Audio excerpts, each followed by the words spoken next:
നമസ്കാരം. മദ്യനയ അഴിമതി കേസിൽ അറസ്റ്റിലായ ഡൽഹി മുഖ്യമന്ത്രി അരവിന്ദ് കെജ്രിവാളിന് സുപ്രീം കോടതി ഇടക്കാല ജാമ്യം അനുവദിച്ചതാണ് ഈ വാർത്താപ്പകലിൽ ഏറ്റവും സുപ്രധാനമായ വാർത്തകളിലൊന്ന്. തെരഞ്ഞെടുപ്പ് പ്രചാരണത്തിനായി ജൂൺ 1 വരെയാണ് ഡൽഹി മുഖ്യമന്ത്രിക്ക് ജാമ്യം അനുവദിച്ചിരിക്കുന്നത്. അറസ്റ്റിലായ ശേഷം 50-ാം ദിവസമാണ് കെജ്രിവാൾ പുറത്തിറങ്ങുന്നത്.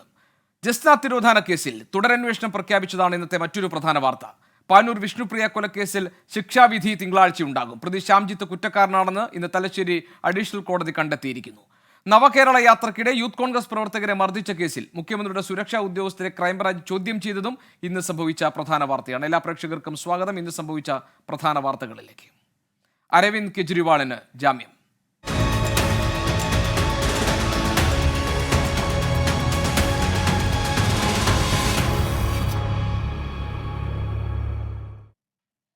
മദ്യനയ അഴിമതി കേസിൽ ഡൽഹി മുഖ്യമന്ത്രി അരവിന്ദ് കെജ്രിവാളിന് 21 ദിവസത്തേക്ക് ജാമ്യം. ജൂൺ 2 രാവിലെ തിഹാർ ജയിലിൽ ഹാജരാകണമെന്ന ഉപാധിയോടെയാണ് സുപ്രീം കോടതി ജാമ്യം അനുവദിച്ചിരിക്കുന്നത്. കെജ്രിവാളിന് ലോക്സഭാ തെരഞ്ഞെടുപ്പ് പ്രചാരണത്തിൽ പങ്കെടുക്കാം.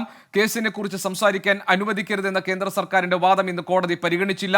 1.5 വർഷം അന്വേഷണം നടത്തിയ കേസിൽ അറസ്റ്റ് ഇതുവരെ വൈകിയത് എന്തുകൊണ്ടാണെന്ന് കോടതി ചോദിക്കുകയും ചെയ്തു. മാർച്ച് 21-നാണ് എൻഫോഴ്സ്മെന്റ് ഡയറക്ടറേറ്റ് അരവിന്ദ് കെജ്രിവാളിനെ അറസ്റ്റ് ചെയ്തത്. അറസ്റ്റ് ചോദ്യം ചെയ്തുള്ള ഹർജിയിൽ വാദം തുടരും. സുപ്രീം കോടതി ഇടപെടൽ ആം ആദ്മി പാർട്ടിക്കും ഇന്ത്യ സഖ്യത്തിനും കരുത്തു പകരുമെന്ന് ഗോപാൽ റായ് 24നോട് പറഞ്ഞു. അരവിന്ദ് കെജ്രിവാളിന്റെ തിരിച്ചുവരവ് ഡൽഹിയിലെ 7 ലോക്സഭാ മണ്ഡലങ്ങളിലും ഗുണം ചെയ്യുമെന്ന് സൗരഭ് ഭരദ്വാജ് പ്രതികരിച്ചു. सुप्रीम कोर्ट के इस फैसले ने एक रोशनी की किरण दी है. हम सब लोग तहे दिल से सुप्रीम कोर्ट का धन्यवाद करते हैं इस अंधेरे में उजाला की एक किरण दिखाने के लिए. देश में इस चुनाव में तानाशाही को खत्म करने के लिए लड़ाई हो रही है. संविधान लोकतंत्र बचाने की लड़ाई हो रही है. अरविंद केजरीवाल जी के बाहर आने से लड़ाई और मजबूत होगी. ये लड़ाई हम जीतेंगे. So it is a big relief and we are very thankful to the Honorable Supreme Court that we have got this relief. It is a big impact and I think it will help India Alliance. So in 7 constituencies, so how is the India Alliance? It will be good. It will be good. It will be very good. Balram Nedungadi ഞങ്ങളുടെ പ്രതിനിധിയുണ്ട് വിവരങ്ങൾ നൽകാൻ. ബൽറാം, ഈ കേസിൽ സ്വമേധയാ ഒരു ജാമ്യത്തിന് ശ്രമിക്കേണ്ട എന്ന നിലപാടായിരുന്നു ആം ആദ്മി പാർട്ടിക്ക് ഉണ്ടായിരുന്നത്. കോടതി സ്വന്തം നിലയ്ക്ക് നടത്തിയ ഇടപെടലിനെ തുടർന്നാണോ അരവിന്ദ് കെജ്രിവാളിന് ഇപ്പോൾ ജാമ്യം ലഭിച്ചിരിക്കുന്നത്? ജാമ്യം തടയാൻ എൻഫോഴ്സ്മെന്റ് ഡയറക്ടറേറ്റ് കോടതിയിൽ നിരത്തിയ വാദങ്ങൾ എന്തൊക്കെയായിരുന്നു? കോടതി എന്തൊക്കെ കാര്യങ്ങൾ പരിഗണിച്ചുകൊണ്ടാണ് അരവിന്ദ് കെജ്രിവാളിന് ജാമ്യം നൽകിയിരിക്കുന്നത്? ഗോപികൃഷ്ണൻ, അരവിന്ദ് കെജ്രിവാളിനെ അറസ്റ്റ് ചെയ്തതിന് പിന്നാലെ തന്നെ ആം ആദ്മി പാർട്ടി നിയമ പോരാട്ടം ആരംഭിച്ചിരുന്നെങ്കിലും അദ്ദേഹത്തിൻ്റെ ജാമ്യത്തിന് വേണ്ടിയല്ല ആം ആദ്മി പാർട്ടി ആദ്യ നീക്കങ്ങളും അല്ലെങ്കിൽ ഇതുവരെയുള്ള പോരാട്ടങ്ങളും നടത്തിയത് എന്നുള്ളത് ശ്രദ്ധേയമാണ്. സുപ്രീം കോടതി വരെയും ആം ആദ്മി പാർട്ടിയുടെ നിയമ പോരാട്ടം അല്ലെങ്കിൽ അരവിന്ദ് കെജ്രിവാളിൻ്റെ നിയമ പോരാട്ടം എന്നുള്ളത് അദ്ദേഹത്തിൻ്റെ അറസ്റ്റ്, ഒപ്പം തന്നെ എൻഫോഴ്സ്മെൻറ്റ് ഡയറക്ടറേറ്റിൻ്റെ കേസ്, അദ്ദേഹത്തെ കസ്റ്റഡിയിൽ വിട്ട തീരുമാനം ഉൾപ്പെടെയുള്ളവ നിയമവിരുദ്ധമാണ് എന്ന് ചൂണ്ടിക്കാണിച്ചുകൊണ്ടാണ് ഡൽഹി റൌസ് അവന്യൂ കോടതിയെയും ഡൽഹി ഹൈക്കോടതിയെയും അരവിന്ദ് കെജ്രിവാൾ സമീപിച്ചത്. ഇവിടെ രണ്ടിടങ്ങളിലും തിരിച്ചടിയേറ്റ് തുടർന്ന് സുപ്രീം കോടതിയിൽ എത്തുന്ന ഘട്ടത്തിലാണ് അദ്ദേഹത്തിൻ്റെ ഇടക്കാല ജാമ്യം എന്ന ആവശ്യം ഉയരുന്നത്. നിലവിൽ ഇപ്പോൾ അദ്ദേഹത്തിൻ്റെ അറസ്റ്റും കസ്റ്റഡിയും ചോദ്യം ചെയ്തുള്ള ഹർജി അത് സുപ്രീം കോടതിയുടെ പരിഗണനയിൽ തന്നെയാണ്. അങ്ങനെ ഇരിക്കെയാണ് ഈ ഇടക്കാല ജാമ്യത്തിൽ സുപ്രീം കോടതിയുടെ മുന്നിലെത്തുകയും എൻഫോഴ്സ്മെന്റ് ഡയറക്ടറേറ്റ് ഇതിനെ ശക്തമായി എതിർക്കുകയും ചെയ്തത്. ഇന്ന് വിധി പ്രസ്താവിക്കാൻ തുടങ്ങിയ ഘട്ടത്തിൽ പോലും എൻഫോഴ്സ്മെന്റ് ഡയറക്ടറേറ്റിന്റെ ഭാഗത്തു നിന്നും കേന്ദ്ര സർക്കാരിന്റെ ഭാഗത്തു നിന്നും ഈ അദ്ദേഹത്തിന് ഇടക്കാല ജാമ്യം നൽകുന്നതിനെ എതിർത്തിരുന്നു എന്നുള്ളത് ശ്രദ്ധേയമാണ്. കഴിഞ്ഞ തവണ ഈ ഹർജി പരിഗണിക്കുന്ന ഘട്ടത്തിൽ തന്നെ അദ്ദേഹത്തിന് ജാമ്യം കോടതി അനുവദിച്ചേക്കും എന്ന തരത്തിലുള്ള പരാമർശങ്ങൾ കോടതിയുടെ ഭാഗത്തു നിന്നും ഉണ്ടായിരുന്നു. അതിനുശേഷമാണ് ഇന്നലെ ഈ എൻഫോഴ്സ്മെന്റ് ഡയറക്ടറേറ്റ് ഒരു സത്യവാങ്മൂലം കെജ്രിവാളിന് എതിരെ ഗുരുതര പരാമർശങ്ങൾ അടങ്ങുന്ന സത്യവാങ്മൂലം സമർപ്പിച്ചത്. അദ്ദേഹത്തിന് ആം ആദ്മി പാർട്ടിയുടെ ഏറ്റവും ഉന്നത നേതാവ് എന്നുള്ള നിലയിൽ ലോക്സഭാ തിരഞ്ഞെടുപ്പ് പ്രചാരണത്തിൽ പങ്കെടുക്കുന്നതിന് വേണ്ടിയാണ് ഇടക്കാല ജാമ്യത്തിന് അപേക്ഷിച്ചത്. ഇതിനെ ഇ ഡി എതിർത്തു. ഇടക്കാല ജാമ്യം എന്നുള്ളത് ഒരു മൗലികമായ അവകാശമോ നിയമപരമായ ഒരു അവകാശമോ അല്ല, ഒരു വ്യക്തിയുടെ സ്വന്തം താല്പര്യമാണ് രാഷ്ട്രീയ പ്രചരണം എന്നുള്ളത് എന്നാണ് ഇ ഡി ഉന്നയിച്ച വാദം എന്നുള്ളത്. എന്നാൽ കോടതി അത് അംഗീകരിക്കാൻ തയ്യാറായില്ല എന്നുള്ളത് ശ്രദ്ധേയമാണ്. ഒപ്പം തന്നെ കോടതി ജാമ്യം അനുവദിക്കുകയാണ് എന്ന് പറഞ്ഞ ഘട്ടത്തിൽ തന്നെ രാഷ്ട്രീയത്തെ കേസിനെ കുറിച്ച് അദ്ദേഹം പറയരുത് എന്നുള്ള പരാമർശം എൻഫോഴ്സ്മെന്റ് ഡയറക്ടറേറ്റിന്റെ അഭിഭാഷകന്റെ ഭാഗത്തു നിന്നുണ്ടായി. എന്നാൽ കോടതി അക്കാര്യം തള്ളുകയാണ് ഉണ്ടായത്. കെജ്രിവാൾ ഇതുമായി ബന്ധപ്പെട്ടുള്ള കാര്യങ്ങൾ ഉന്നയിക്കുകയാണെങ്കിൽ അതിനെ എതിർക്കാവുന്നതാണ് സഞ്ജയ് സിംഗിന്റെ കേസിന് സമാനമായ രീതിയിൽ എന്ന പരാമർശം കോടതിയുടെ ഭാഗത്തു നിന്നുണ്ടായി. ഒപ്പം നിലവിൽ ഇപ്പോൾ രാജ്യ സുരക്ഷാ നിയമം അനുസരിച്ച് ജയിലിൽ കഴിയുന്ന പഞ്ചാബിൽ നിന്നുള്ള ഖാലിസ്ഥാനി നേതാവ് അമൃത്പാൽ സിംഗിൻ ജാമ്യാപേക്ഷയുമായി കോടതിയിൽ എത്തിയത് അടക്കം solicitor general Tushar Mehta supreme കോടതിയിൽ പരാമർശിച്ചു എന്നുള്ളത് ശ്രദ്ധേയമാണ്. എന്നാൽ അത് രണ്ടും തുലനം ചെയ്യാൻ കഴിയില്ല എന്ന നിലപാടാണ് സുപ്രീം കോടതി സ്വീകരിച്ചതും തുടർന്ന് അരവിന്ദ് കെജ്രിവാളിന് ജാമ്യം അനുവദിക്കുകയും ചെയ്തിരിക്കുന്നത്.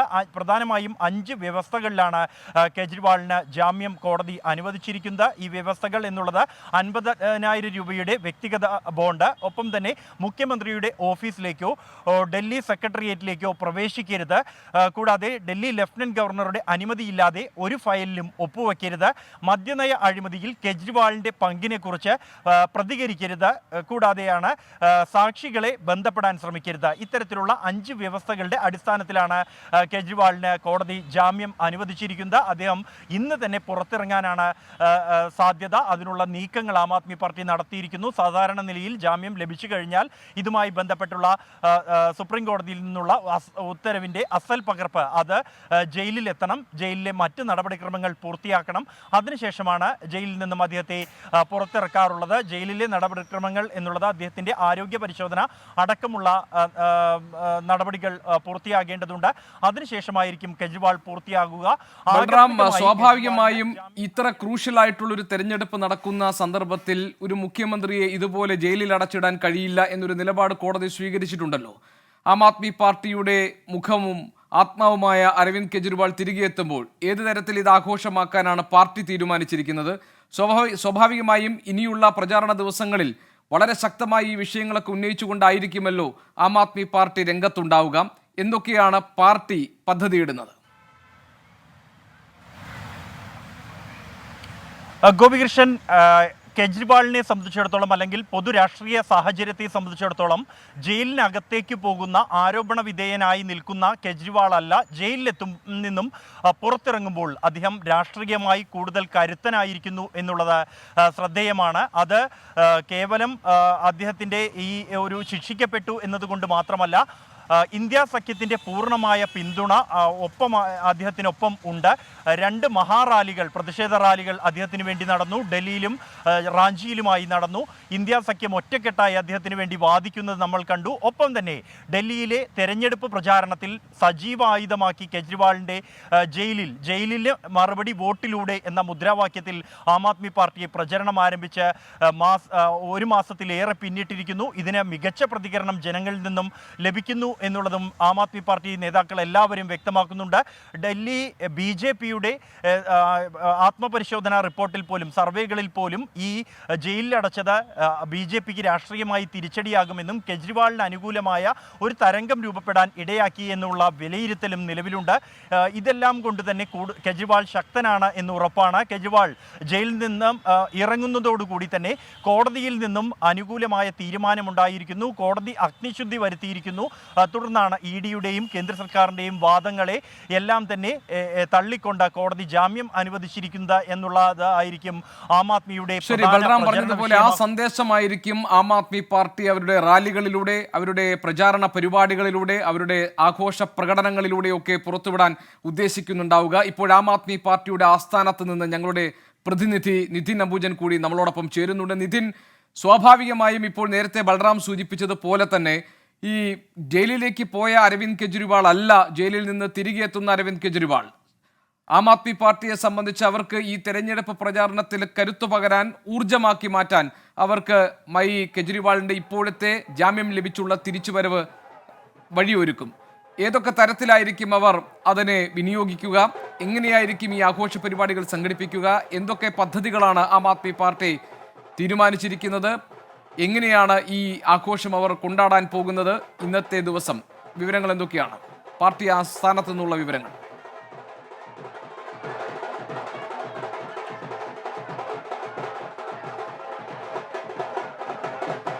ഗോപി, ഇടക്കാല ജാമ്യം ലഭിച്ചു എന്ന വിവരം വന്നത് പിന്നാലെ തന്നെ നിരവധി പ്രവർത്തകരാണ് ഇവിടെ ആഘോഷവുമായി എത്തുന്നത്. ഇപ്പോഴും ആഘോഷങ്ങൾ തുടരുകയാണ്. മധുരം വിതരണം ചെയ്ത് അവരെ നേതാവിനെ സ്വാഗതം ചെയ്യാൻ ഒരുങ്ങുന്നു. ജയിലിൽ നിന്നിറങ്ങിയ കേജ്രിവാൾ ആദ്യം ഈ പാർട്ടി ആസ്ഥാനത്താകും എത്തുക. ഇവിടെ പ്രവർത്തകരുടെ ഭാഗത്തും നേതാക്കളും വലിയ സ്വീകരണം അരവിന്ദ് കെജ്രിവാളിന് ഇവിടെ ഒരുക്കും. നമ്മൾ കണ്ടതാണ് സഞ്ജയ് സിംഗ് ജാമ്യം ലഭിച്ച ഘട്ടത്തിൽ ഇവിടെ വലിയ സ്വീകരണം അടക്കം നൽകിയിരുന്നു. സമാനമായ നിലയിൽ തന്നെ സ്വീകരണം എന്തായാലും അരവിന്ദ് കെജ്രിവാളിനും ഒരുക്കും. അതോടൊപ്പം തന്നെ എടുത്തു പറയേണ്ട ഒരു കാര്യം, നേരത്തെ ഗോപി സൂചിപ്പിച്ച പോലെ തന്നെ ഇന്ത്യ സഖ്യത്തിനടക്കം വലിയ തരത്തിൽ ഊർജ്ജം നൽകുന്നതാണ് സുപ്രീം കോടതിയുടെ ഈ തീരുമാനം. കാരണം നമുക്കറിയാം, അരവിന്ദ് കെജ്രിവാൾ ജയിലിലായതിനു ശേഷം സുനിത കെജ്രിവാൾ ഇറക്കിക്കൊണ്ടായിരുന്നു അരവിന്ദ് കെജ്രിവാൾ ആം ആദ്മി പാർട്ടി പ്രചരണം നയിച്ചതെങ്കിൽ ഇനിയുള്ള ദിവസങ്ങളിൽ അരവിന്ദ് കെജ്രിവാൾ തന്നെ രംഗത്തിറങ്ങി ഈ മദ്യനയ അഴിമതി കേസിലെ ഈ കേന്ദ്രത്തിന്റെയും അതോടൊപ്പം തന്നെ EDയുടെയും നിയമവിരുദ്ധമായ നടപടിയെല്ലാം തന്നെ തുറന്നു കാട്ടാൻ ഒരുപക്ഷെ ആം ആദ്മി പാർട്ടിക്ക് ഇതുവഴി സഹായകമാകും. അതിന് ഊർജ്ജം നൽകുന്ന ഒരു തീരുമാനമായി തന്നെ ഇതിനെ ആം ആദ്മി പാർട്ടി വിലയിരുത്തുന്നുണ്ട്.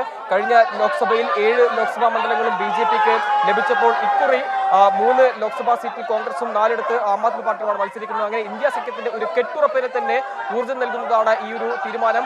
അതിനെല്ലാം തന്നെ ഇപ്പോൾ പ്രതിപക്ഷ പാർട്ടികൾ സ്വാഗതം ചെയ്തിട്ടുണ്ട്. എന്തായാലും ഈ മദ്യനയ അഴിമതി കേസിനെ സംബന്ധിച്ചാണെങ്കിൽ രാഷ്ട്രീയമായി തന്നെ അതിനെ നേരിടാൻ കോൺഗ്രസിന് ആം ആദ്മി പാർട്ടിക്ക് ഈ തെരഞ്ഞെടുപ്പ് പ്രചരണ വേദി ഉപയോഗിക്കാൻ സാധിക്കുമെന്നത് ഏറ്റവും പ്രധാനപ്പെട്ട ഒരു നേട്ടമായി തന്നെ ആം ആദ്മി പാർട്ടിക്ക് ഇതിനെ വിലയിരുത്താം. നിലവിലിപ്പോൾ സുനിത കെജ്രിവാൾ ഗുജറാത്ത് ഉൾപ്പെടെയുള്ള സംസ്ഥാനങ്ങളിൽ പ്രചരണമായി എത്തുന്നുണ്ട്. അരവിന്ദ് കെജ്രിവാൾ ഡൽഹിക്ക് പുറത്തും സാധ്യത ഈ ഒരു തീരുമാനത്തിൽ കഴിയുമെന്ന് മനസ്സിലാക്കുന്നു. അതോടൊപ്പം സുനിത കെജ്രിവാൾ വൈകാരികമായി തന്നെയായിരുന്നു അതിനെ ആം ആദ്മി പാർട്ടി അടക്കം ഈ ഒരു പ്രചാരണത്തിൽ ഉപയോഗിച്ചത്. സമാനമായ നിലയിൽ തന്നെ അരവിന്ദ് കെജ്രിവാളിന്റെ ഈ ജയിലിൽ നിന്നുള്ള ഇടക്കാല ജാമ്യം എല്ലാം തന്നെ അതേ നിലയിൽ തന്നെ ആം ആദ്മി പാർട്ടിക്ക് ഉപയോഗിക്കാൻ കഴിയും. എന്തായാലും പ്രവർത്തകർ വലിയ ആവേശത്തിലാണ്. രാത്രി ഏറെ വൈകിയും ഈ ഒരു ആവേശം തുടരും എന്ന് തന്നെയാണ് ഇപ്പോൾ നേതാക്കളും അതോടൊപ്പം തന്നെ പ്രവർത്തകരും പറയുന്നത്. ശരി, നിതിൻ അംബുജൻ, നിതിൻ, ഇപ്പോഴവിടെ ഈ ആഘോഷ പരിപാടികളുടെ കൊട്ടും മേളവുമാണ് കേൾക്കാൻ കഴിയുന്നത്. അതിനിടയിൽ മുങ്ങിപ്പോകുന്നുണ്ട് നിതിൻ്റെ റിപ്പോർട്ടിംഗ് ശബ്ദം. നമുക്ക് തിരിച്ചു വരാം. ഈ ശബ്ദം അല്ലെങ്കിൽ അവരുടെ ആഘോഷ പരിപാടിയിൽ നിന്ന് മാറി നിന്ന് അതിൻ്റെ വിശദാംശങ്ങൾ കൂടി നമുക്ക് പരിശോധിക്കാം. ഏതായാലും അരവിന്ദ് കെജ്രിവാൾ ജാമ്യത്തിൽ തിരികെ എത്തുമ്പോൾ സ്വാഭാവികമായും ആം ആദ്മി പാർട്ടി അതൊരു വലിയ ആഘോഷ പരിപാടിയാക്കി മാറ്റും. അതോടൊപ്പം തന്നെ അന്യായമായ തടങ്കൽ ഇട്ടപ്പെട്ടയാൾ എന്ന നിലയിലായിരിക്കും ആം ആദ്മി പാർട്ടി അരവിന്ദ് കെജ്രിവാളിനെ അവതരിപ്പിക്കുക. സ്വാഭാവികമായും ഈ തെരഞ്ഞെടുപ്പിൽ അതൊരു പ്രധാനപ്പെട്ട വിഷയമാക്കി ഉയർത്തിക്കൊണ്ടുവന്നായിരിക്കും ഈ തെരഞ്ഞെടുപ്പ് പ്രചാരണ റാലിയിൽ വലിയ സന്ദേശം, ആ സന്ദേശം നൽകാനായിരിക്കും പാർട്ടി തീരുമാനിച്ചിട്ടുണ്ടാവുക. അതിൻ്റെ എല്ലാ തരത്തിലുള്ള പ്രചാരണ പരിപാടികളിൽ അതെല്ലാം പ്രകടമാകുന്ന തരത്തിലൊന്നായി അത് മാറും എന്ന് നമുക്ക് ഉറപ്പിക്കാം. ബൽറാം നെടുങ്കാടി നമ്മളോടൊപ്പം തുടരുന്നുണ്ട് ഡൽഹിയിൽ. ബൽറാം, ആം ആദ്മി പാർട്ടി നേതാവ് അരവിന്ദ് കെജ്രിവാൾ തിരികെ വരുമ്പോൾ അത് വലിയ ആഘോഷമാക്കാൻ പാർട്ടി തീരുമാനിച്ചിട്ടുണ്ട്. നേരത്തെ ബൽറാം സൂചിപ്പിച്ചതുപോലെ തന്നെ ജയിലിലേക്ക് പോയ അരവിന്ദ് കെജ്രിവാൾ അല്ല തിരികെ എത്തുന്നത്. അരവിന്ദ് കെജ്രിവാൾ കുറെ കൂടി കരുത്തനായ നേതാവായിട്ടാണ് തിരികെ എത്തുന്നത്. ഇത് എത്രത്തോളം ആത്മവിശ്വാസം നൽകും ആം ആദ്മി പാർട്ടിക്കും അതോടൊപ്പം തന്നെ അരവിന്ദ് കെജ്രിവാളിന്റെ മോചനത്തിനു വേണ്ടി കാത്തുനിന്ന ഇന്ത്യ കൂട്ടായ്മയ്ക്കും?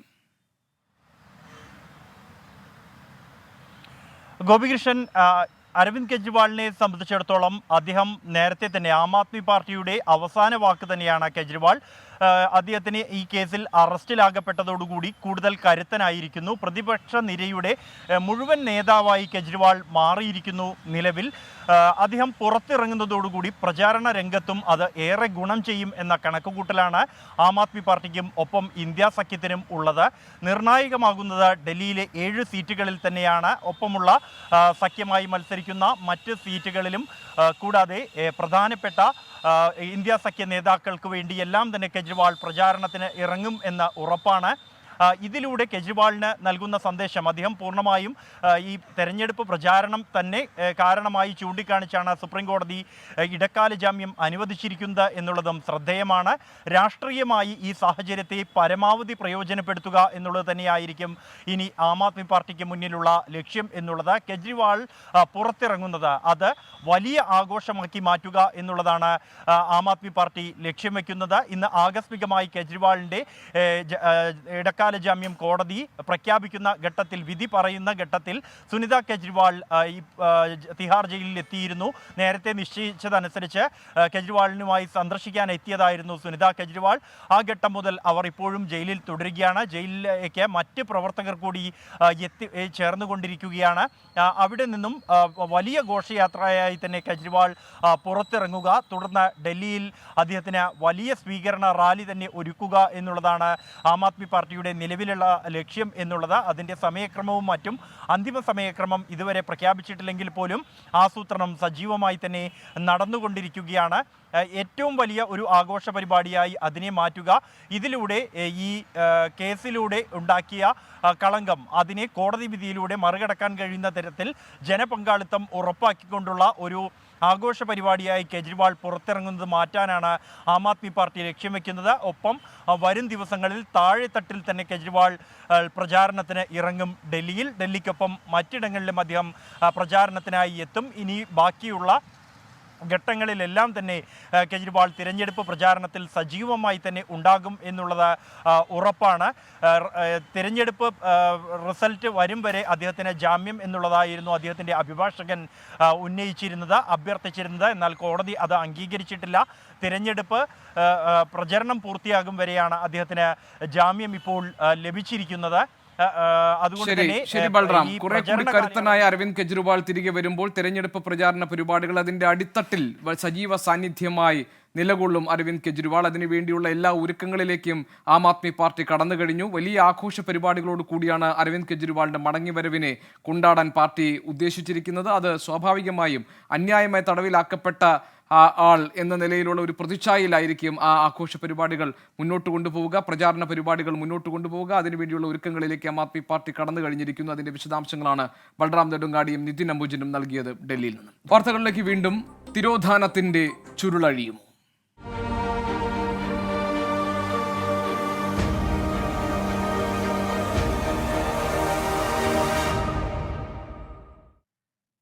ജസ്ന തിരോധാന കേസിൽ തുടരന്വേഷണത്തിന് കോടതി ഉത്തരവ്. ജസ്നയുടെ പിതാവ് നൽകിയ തെളിവുകളുടെ അടിസ്ഥാനത്തിൽ അന്വേഷണം നടത്താനാണ് തിരുവനന്തപുരം CJM കോടതി CBIക്ക് നിർദ്ദേശം നൽകിയത്. മുദ്രവെച്ച കവറിൽ കോടതിക്ക് ലഭിച്ച വിവരങ്ങൾ CBI SPക്ക് കൈമാറി. കോടതി ഉത്തരവിൽ സന്തോഷമുണ്ടെന്ന് ജസ്നയുടെ പിതാവ് ജെയിംസ് ജോസഫ് 24നോട് പ്രതികരിച്ചു. CBI നല്ല രീതിയിൽ തന്നെ എല്ലായിടത്തും അന്വേഷിച്ചു. അവരെത്തിപ്പെടാത്ത ചില ഭാഗത്തേക്ക്, അതായത് അവരുടെ ചിന്തയിലേക്ക് വരാത്ത ചില ഭാഗങ്ങളിലേക്ക് ഞങ്ങൾ പോയി. അപ്പോൾ അത് നമ്മൾ സീൽ ചെയ്ത കവറിൽ കോടതിയിൽ കൊടുത്തു. അപ്പോൾ അന്വേഷണ റിപ്പോർട്ട് ഡയറി കോടതി ആവശ്യപ്പെട്ട് CBIക്കാരോട് CBI കൊണ്ട് അത് വെപ്പിച്ചു.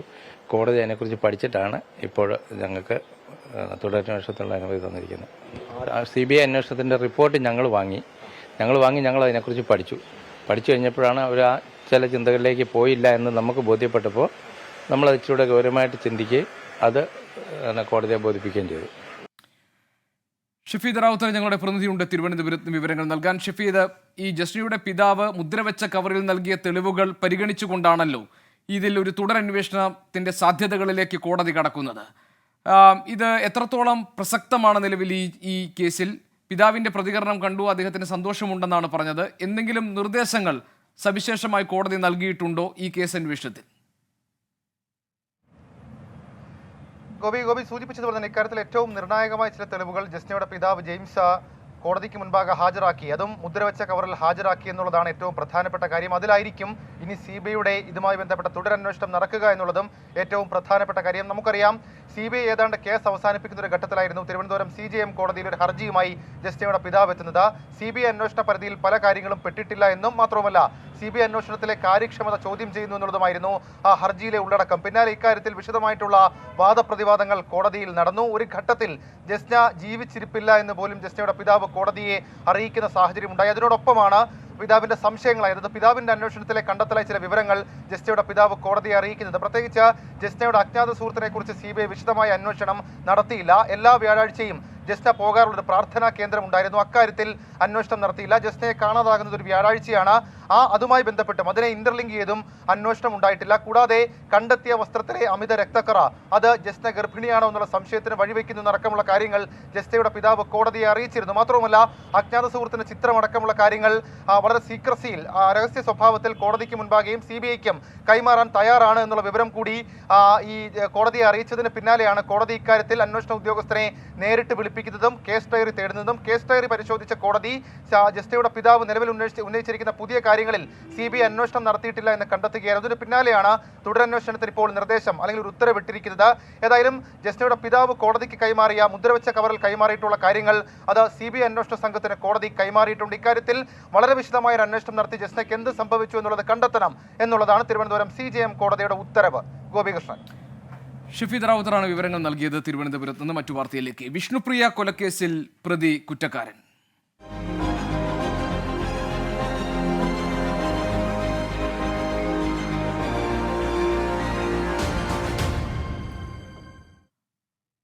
പാനൂർ വിഷ്ണുപ്രിയ വധക്കേസിൽ പ്രതി കുറ്റക്കാരനാണെന്ന് കോടതി. തലശ്ശേരി അഡീഷണൽ ജില്ലാ സെഷൻസ് കോടതിയുടേതാണ് കണ്ടെത്തൽ. ശിക്ഷാവിധി തിങ്കളാഴ്ച പ്രസ്താവിക്കും. 2022 ഒക്ടോബർ 22-നാണ് വിഷ്ണുപ്രിയയെ മാനന്തേരി സ്വദേശി ശ്യാംജിത്ത് കഴുത്തറത്ത് കൊലപ്പെടുത്തിയത്.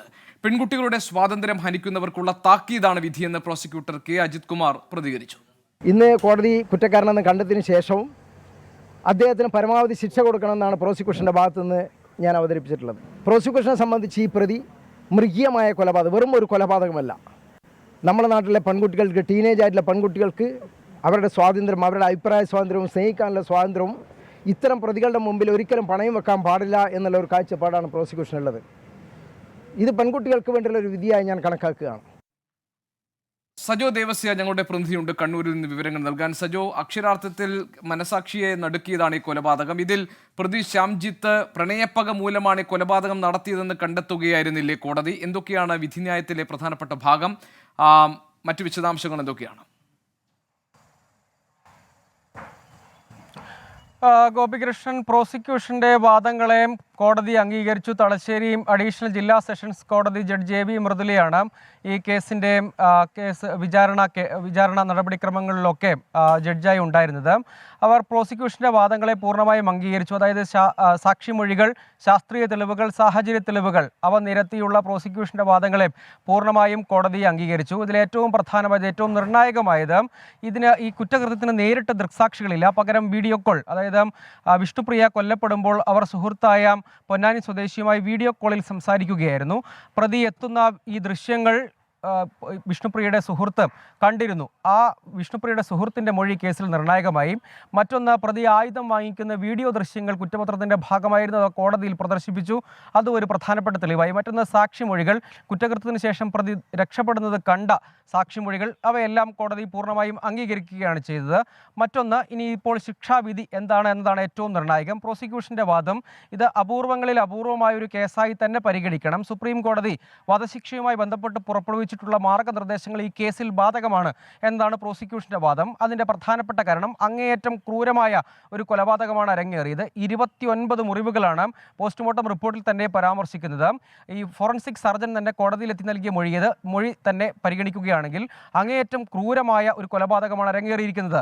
കഴുത്ത് 75% അറ്റുതൂങ്ങി, മറ്റ് 29 മുറിവുകൾ, അതിൽ 19 മുറിവുകൾ കൊലയ്ക്ക് കാരണമായി. അതിനുശേഷവും മരണം സംഭവിച്ചതിന് ശേഷം 10 മുറിവുകളുണ്ട്. അത്രയും ക്രൂരമായ കൊലയാണ്. മറ്റൊന്ന്, വീട്ടിൽ അതിക്രമിച്ച് കയറിയാണ് പ്രതി കൊല നടത്തിയത്. ഇതിനുവേണ്ടി വിപുലമായ ആസൂത്രണം തന്നെ പ്രതി നടത്തി. മറ്റൊന്ന്, വിഷ്ണുപ്രിയയുടെ സുഹൃത്തിനെയും കൊല്ലാൻ ആസൂത്രണം ചെയ്തു.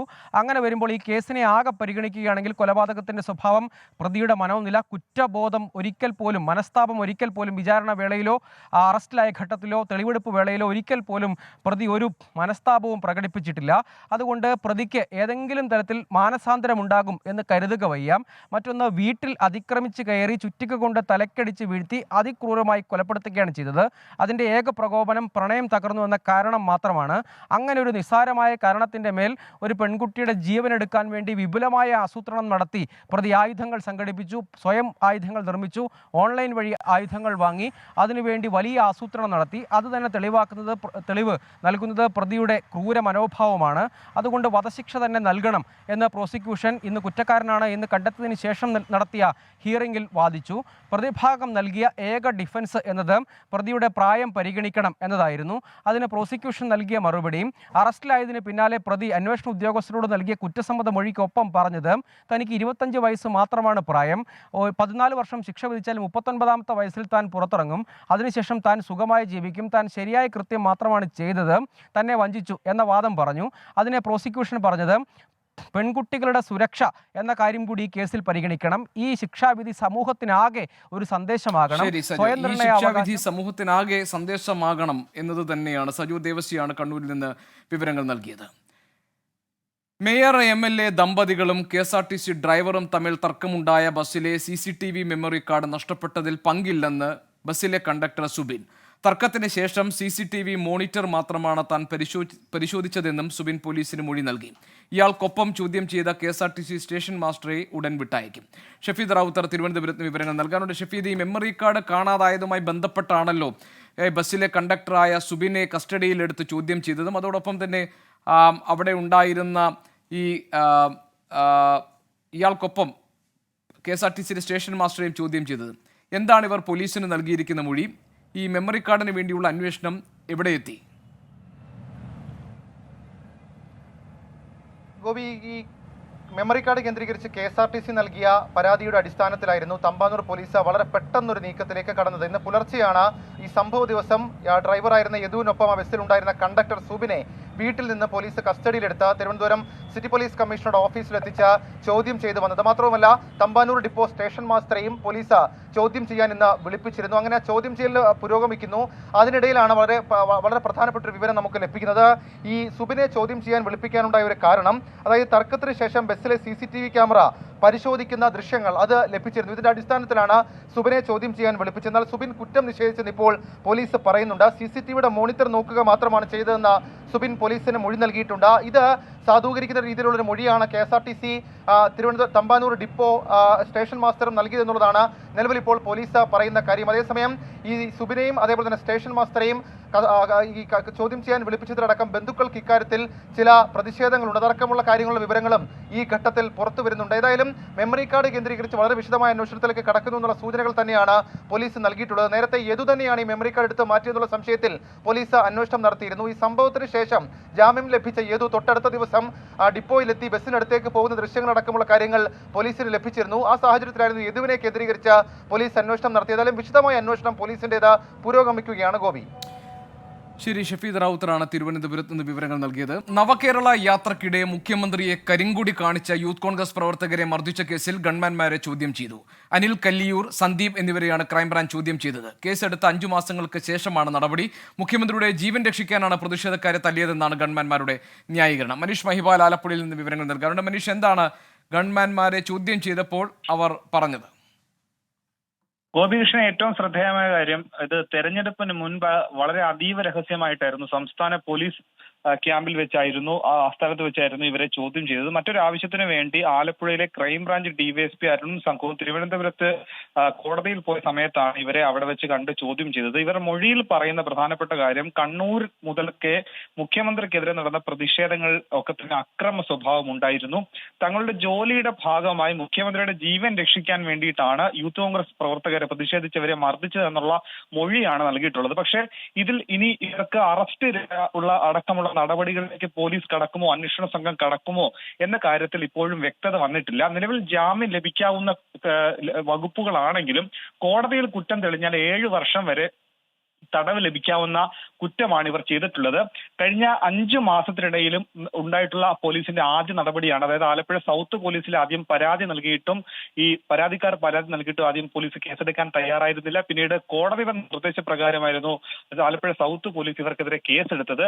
പിന്നീട് കേസ് ആലപ്പുഴ ജില്ലാ ക്രൈംബ്രാഞ്ചിന് കൈമാറുകയായിരുന്നു. ഇനി പോലീസിന്റെ അടുത്ത നടപടി മാധ്യമങ്ങളടക്കം ഈ ദൃശ്യങ്ങൾ പ്രസിദ്ധീകരിച്ചതിന്റെ, അത് പ്രക്ഷേപണം ചെയ്തതിന്റെ ദൃശ്യങ്ങളുടെ കോപ്പി നൽകുന്നതിന് വേണ്ടി മാധ്യമങ്ങൾക്കടക്കം നോട്ടീസ് അയക്കുക, അത് അന്വേഷണത്തിന്റെ ഭാഗമായി ശേഖരിക്കുക തുടങ്ങിയ നടപടികളിലേക്ക് നീങ്ങും. എന്താണെങ്കിലും സേനയിലടക്കം തന്നെ വലിയ നാണക്കേടുണ്ടാക്കിയ വലിയ വിവാദമായതായിരുന്നു പരസ്യമായി യൂത്ത് കോൺഗ്രസിന്റെ സംസ്ഥാന ജനറൽ സെക്രട്ടറി അജയ് ജുവൽ കുര്യാക്കോസിനെയും ഒപ്പം തന്നെ ആലപ്പുഴയിലെ KSU ജില്ലാ പ്രസിഡന്റ് AD തോമസിനെയും മുഖ്യമന്ത്രിക്ക് നേരെ കരിങ്കൊടി കാണിച്ചതിന് പിന്നാലെ വന്ന അകമ്പടി വാഹനത്തിൽ നിന്ന് ഇറങ്ങി മുഖ്യമന്ത്രിയുടെ ഗൺമാൻ അനിൽ കല്ലിയൂരും സന്ദീപും പരസ്യമായി പൊതുനിരത്തിലിട്ട് ക്രൂരമായി തല്ലിച്ചതച്ചത് വലിയ വിവാദ വിഷയമായിരുന്നു. ഗോപികൃഷ്ണൻ.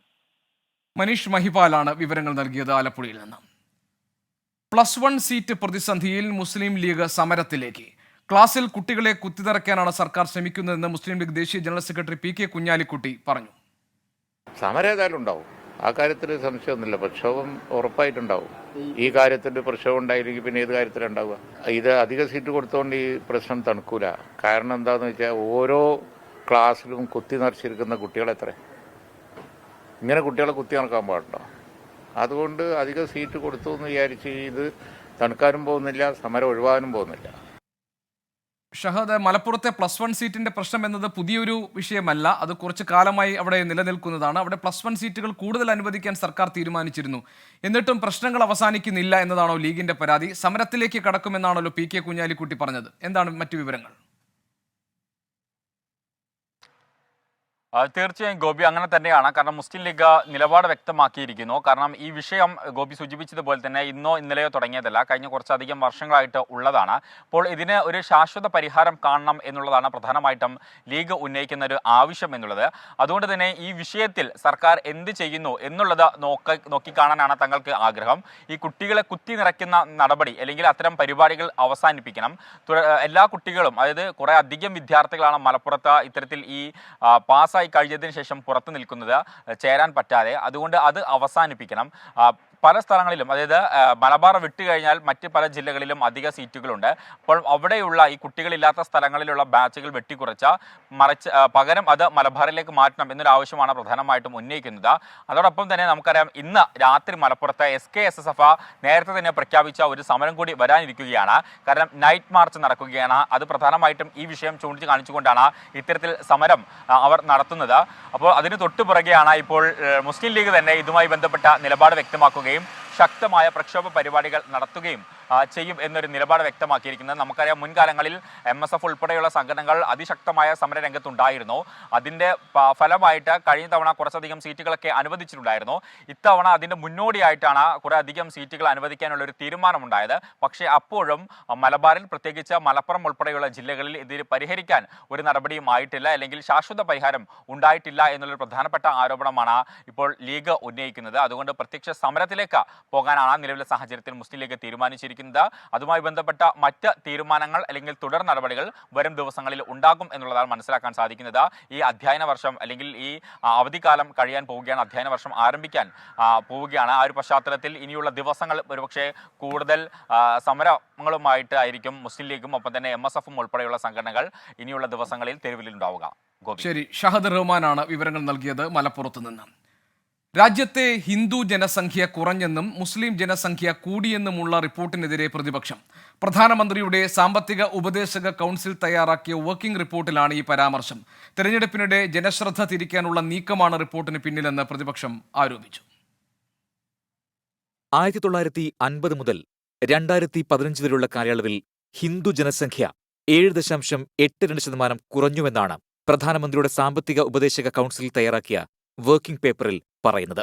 മുസ്ലിം ജനസംഖ്യ 43.15%, ക്രൈസ്തവർ 5.38%, സിഖുകാർ 6.58% വർദ്ധിച്ചെന്ന് റിപ്പോർട്ടിലുണ്ട്. റിപ്പോർട്ട് പുറത്തുവന്നതിന് പിന്നാലെ വിമർശനവുമായി പ്രതിപക്ഷം രംഗത്തെത്തി.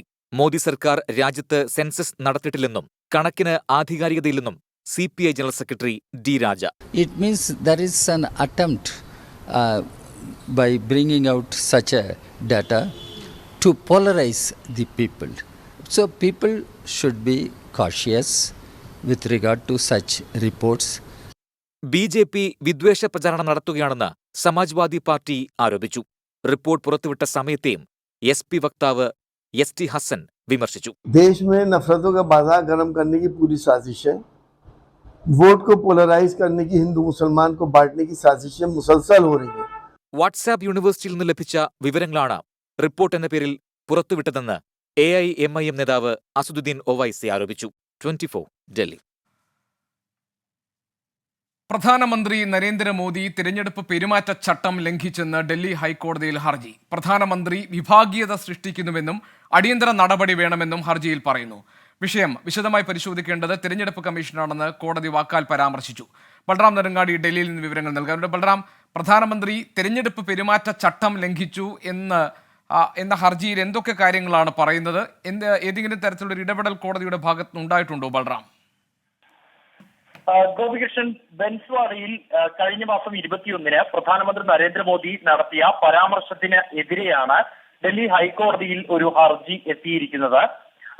നേരത്തെ ഈ വിഷയത്തിൽ കോൺഗ്രസ് അടക്കമുള്ള പ്രതിപക്ഷ പാർട്ടികൾ കേന്ദ്ര തെരഞ്ഞെടുപ്പ് കമ്മീഷന് പരാതി നൽകുകയും പരാതിയിൽ തെരഞ്ഞെടുപ്പ് കമ്മീഷൻ BJP ദേശീയ അധ്യക്ഷൻ JP നദ്ദയിൽ നിന്നും വിശദീകരണം തേടുകയും ചെയ്തിട്ടുണ്ട്. എന്നാൽ ഒരു ഇടപെടൽ, ഒരു നടപടി ഉണ്ടായിട്ടില്ല. ഈ ഒരു പശ്ചാത്തലത്തിലാണ് നിയമപരമായ ഒരു പോരാട്ടത്തിനായി ഒരു ഹർജി ഡൽഹി ഹൈക്കോടതിയിൽ എത്തിയിരിക്കുന്നത്. പ്രധാനമന്ത്രി മാതൃകാ പെരുമാറ്റച്ചട്ടം ലംഘിച്ച് സംഖ്യ വിഭജനം ഉണ്ടാക്കുന്ന തരത്തിൽ പ്രസംഗം നടത്തി എന്നാണ് ഈ ഹർജിയിൽ ചൂണ്ടിക്കാണിക്കുന്നത്.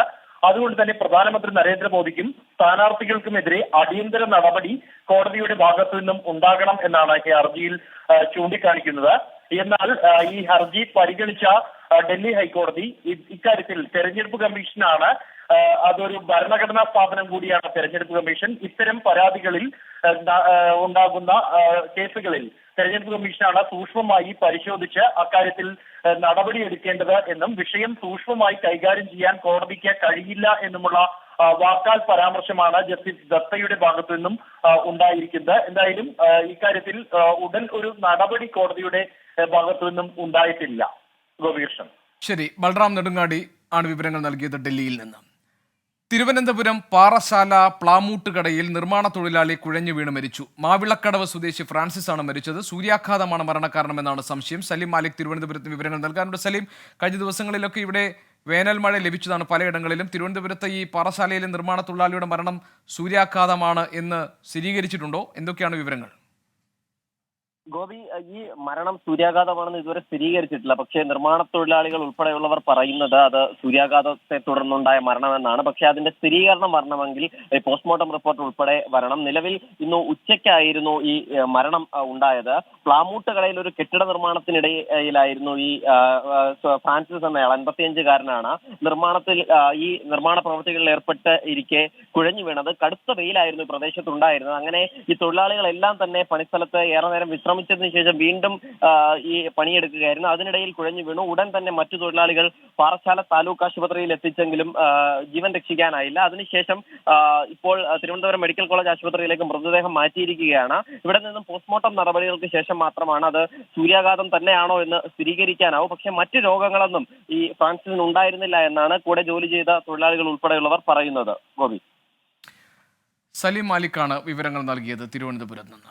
കൊടകര കുഴൽപ്പണ കേസിൽ വിശദമായ അന്വേഷണം ആവശ്യപ്പെട്ടുള്ള ഹർജി ഹൈക്കോടതി വിധി പറയാൻ മാറ്റി. 2021 പ്രാഥമിക അന്വേഷണം നടത്തിയെന്നും കൊടകര കേസിലേത് മോഷണ കുറ്റമാണെന്നും ED കോടതിയെ അറിയിച്ചു. എസ് ശ്രീകാന്ത് കൊച്ചിയിൽ നിന്ന് വിവരങ്ങൾ നൽകാനുണ്ട്. ശ്രീകാന്ത്, വിശദാംശങ്ങൾ എന്തൊക്കെയാണ്? ആം ആദ്മി പാർട്ടിയുടെ സംസ്ഥാന അധ്യക്ഷനാണ് ഈ കേസിൽ, ഈ സംഭവവുമായി ബന്ധപ്പെട്ട് ഹൈക്കോടതിയിൽ ഒരു ഹർജി നൽകിയത്. ആവശ്യം ഇതായിരുന്നു: കൊടകര കേസിൽ വിശദമായ അന്വേഷണം ED നടത്തണം. ED ഇപ്പോൾ നടത്തുന്നത് വെറും പ്രഹസനം മാത്രമാണ്.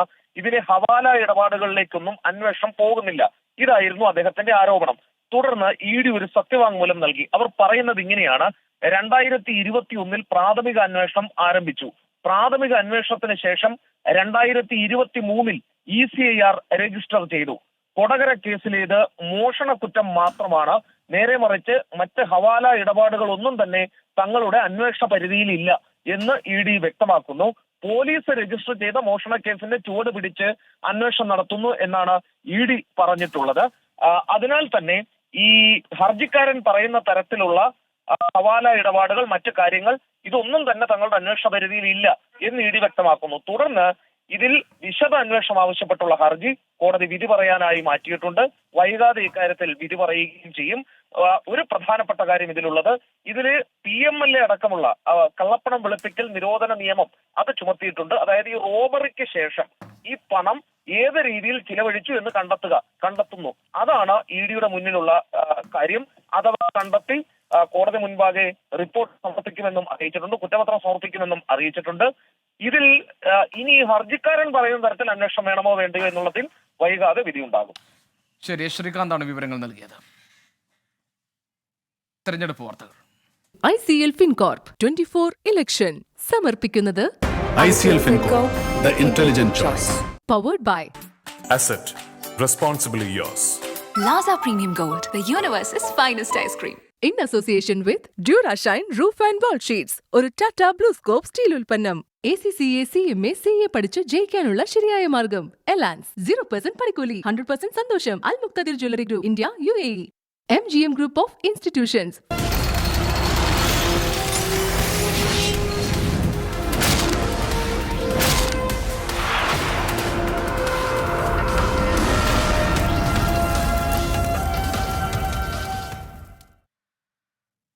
ലോക്സഭാ 4ാം ഘട്ട തെരഞ്ഞെടുപ്പിന്റെ പരസ്യ പ്രചാരണം നാളെ അവസാനിക്കും. 96 മണ്ഡലങ്ങളാണ് പോളിംഗ് ബൂത്തിലെത്തുക. നരേന്ദ്രമോദി ഭയപ്പാടിന്റെ അന്തരീക്ഷത്തിലാണ് ജീവിക്കുന്നതെന്ന് CPI സംസ്ഥാന സെക്രട്ടറി ബിനോയ് വിശ്വം 24നോട് പറഞ്ഞു. 9 സംസ്ഥാനങ്ങളിലും ഒരു കേന്ദ്രഭരണ പ്രദേശത്തുമാണ് 4ാം ഘട്ട വോട്ടെടുപ്പ് നടക്കുന്നത്. ആന്ധ്രാപ്രദേശിലെയും തെലങ്കാനയിലെയും മുഴുവൻ മണ്ഡലങ്ങളും ഇത്തവണ ജനവിധി തേടും. സമാജ്വാദി പാർട്ടി അധ്യക്ഷൻ അഖിലേഷ് യാദവ് കനൌജിൽ നിന്നും TMC നേതാവ് മഹുവ മൊയ്ത്ര കൃഷ്ണനഗറിൽ നിന്നും ജനവിധി തേടും. കോൺഗ്രസ് അധികാരത്തിലെത്തിയാൽ രാമക്ഷേത്രത്തിനു പകരം ബാബറി മസ്ജിദ് പണിയുമെന്ന് അസം മുഖ്യമന്ത്രി ഹിമന്ത ബിശ്വ ശർമ്മ ആരോപിച്ചു.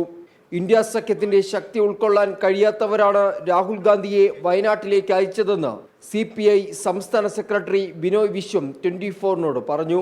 രാഹുൽ ഗാന്ധിയെ വയനാട്ടിലേക്ക് തള്ളിപ്പറഞ്ഞയച്ചവർ ആരായാലും അവർ ഇന്ത്യൻ രാഷ്ട്രീയത്തിൻ്റെ വിശാലമായ താല്പര്യങ്ങളെ, ഇന്ത്യ സഖ്യത്തിൻ്റെ ശക്തിയെ, സാധ്യതകളെ, വളർച്ചയെ, അതിൻ്റെ സമരതന്ത്രങ്ങളെ എല്ലാം ഫലപ്രദമായി ഉൾക്കൊള്ളാൻ പരാജയപ്പെട്ട ഒരു കൂട്ടരാണെന്ന് ഞങ്ങൾ വളരെ സൗമ്യമായിട്ട് അന്നേ പറഞ്ഞു, ഇപ്പോഴും പറയുന്നു.